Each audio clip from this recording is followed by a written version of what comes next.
What's going on, guys? This is Mac for B4YD. Welcome back to the channel. In today's video, we're going to be taking a look at this guy right here. This is the Canon EOS M. This is a $100 camera. Is this any good? So before you buy, check out this video. So today, I'm looking at the camera that came out all the way back in June of 2012.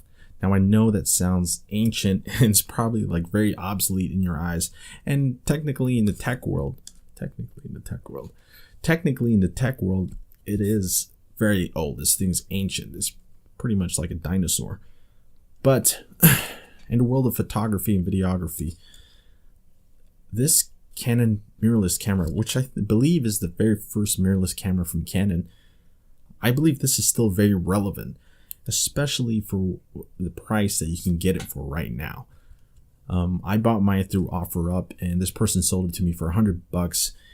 It wasn't fitted out like this. I'm just showing you guys the possibilities with this camera, but it came with this lens. It's a cinema lens, a 35mm f1.6, but I don't really use that because that's a full manual lens, and I kind of like using my 50mm lens for photos and video. So let's get the boring stuff out of the way first. Let's talk about the tech specs. It has an 18 megapixel CMOS sensor, and it's an APS-C size sensor, so that basically means it's a little bit bigger than a Micro Four Thirds sensor, which is very good.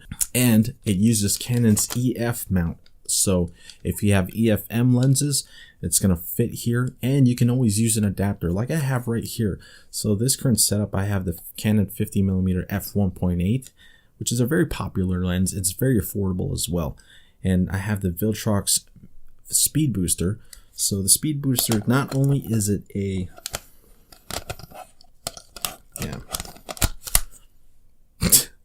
not only is the speed booster an adapter, but it's also pretty cool because it has like this piece of glass here that allows your full frame lenses to look, or to give it that full frame look. Like I was saying earlier, this has an APS-C size sensor. That means it's just smaller than a full frame sensor, basically. And because of that, if you use a full frame lens, you have to multiply the focal range by 1.6 times with this camera. So having a speed booster can kind of alleviate that issue and give you that more full frame look. It's not exactly full frame, but basically that's the gist of it. If you guys want to get more information about this kind of stuff, I'm not an expert in photography or videography, so there are way more qualified channels out there. I just want to give you guys some information about this camera if you guys are interested in starting a YouTube career, or if you just want to shoot better photos and videos and you want to get into photography as a hobby like myself. I highly recommend getting a setup like this. So I know I said the camera was $100, but with this little setup, everything here, it could cost about around $350 with a microphone and everything. But this will be like all you need if you want to get started with your YouTube videos. Now I'm going to be throwing up some samples here, showing videos that I shot with this camera as well as my main camera, which is my Canon M50, which is basically a more updated version of this camera. And I threw in, where's my phone? And I threw in some samples from my OnePlus 6T. By the way, I did a review on this phone. If you guys are interested, check the link or just check my channel. Now let's talk about the cons real quick, because there are a few cons to note. Since this is an old camera, there are definitely some limitations. So the first con I want to talk about, or for me personally, like the weakest point, is that it doesn't have the greatest autofocus. So it's pretty slow now, and compared to other mirrorless systems out there, especially with Canon's dual pixel autofocus with its new cameras, this guy doesn't really keep up. So I mainly shoot in manual mode, which could be a good thing, especially if you're new and you're starting to learn how to shoot videos and photos.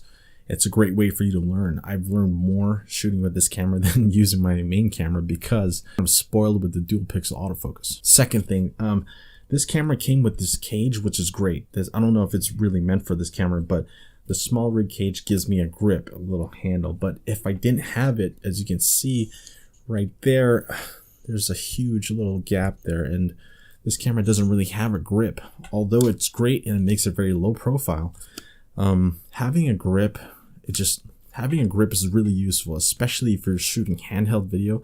This doesn't have any image stabilization too.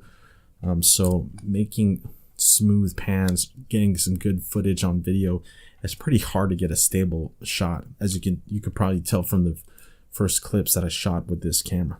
If you're going to be doing indoor shots and doing low light shots, this is where it's limited as well. You are going to be able to shoot something low light probably better than your average smartphone, because you have the option to put on some fast lenses like this one right here. This is an f1.8 lens, plus I have this Filtrock speed booster, which is going to help open that up even further so I can get it down to f1.2, and I'm able to get some pretty usable low light footage. I'm not going to say it's the best or the cleanest, because definitely there's a lot of noise, and like I was saying with the autofocus, it's very weak, and if you use it at low light, it's like even worse.